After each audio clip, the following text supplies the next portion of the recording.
Hi friends, welcome back to Sai Sitara home kitchen.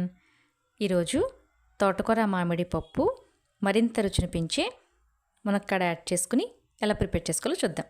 ముందుగా ఒక cup కందిపప్పు తీసుకుని 2-3 సార్లు వాష్ చేసుకుని నీళ్ళల్లో నానబెట్టుకోండి. ఒక అరగంట పాటు నానబెట్టడం వల్ల కందిపప్పు త్వరగా ఉడికిపోతుంది.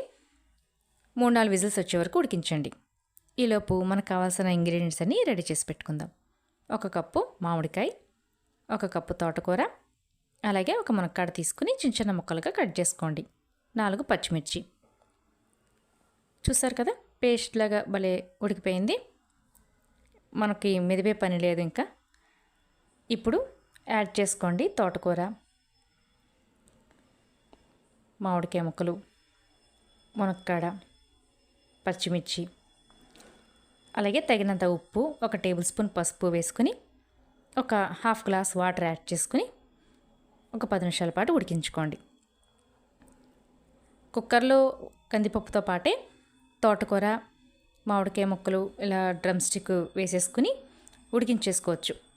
అది కూడా త్వరగా అయిపోతుంది. 15 నిమిషాల ప్రాసెస్ అది కూడా.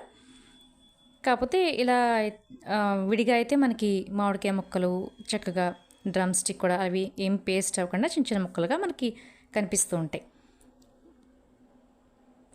ఇప్పుడు తాలింపు కోసం 1 టేబుల్ స్పూన్ ఆయిల్ తీసుకుని ముందుగా 10 వెల్లుల్లి రెమ్మలు ముందుగా వేయించుకుందాం.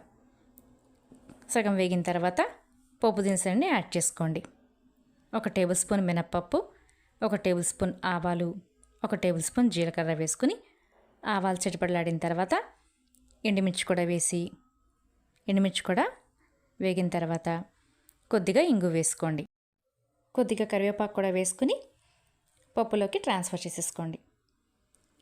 రోజు మనం తోటకూర, మెంతికూర ఇలా పప్పు చేసుకునేటప్పుడు కొంచెం టేస్ట్ కోసం టామరిన్ జ్యూస్ యూస్ చేస్తాం కదా, ఆ చింతపండు బదులు మామిడికాయ తురుము, సీజన్ మామిడికాయ సీజన్ కాబట్టి ఇప్పుడు చక్కగా మామిడికాయలు తురుముకుని ఫ్రిడ్జ్లో పెట్టుకుంటే అలా అప్పుడప్పుడు మామిడికాయ తురుము వేసుకుని ఆకుకూరలోకి చేసుకోండి. మంచి కొత్త వెరైటీ చేసినట్టు ఉంటుంది. మంచి న్యూట్రిషియస్ వాల్యూస్ అన్నీ అందుతాయి. అదండి, మా రెసిపీ నచ్చిందా మీకు? సో నచ్చితే ప్లీజ్ లైక్ చేయండి, షేర్ చేయండి, సబ్స్క్రైబ్ చేసుకోవడం మాత్రం మర్చిపోకండి. బెల్ ఐకాన్ ప్రెస్ చేయండి, నోటిఫికేషన్స్ వస్తాయి మీకు. Thanks for watching.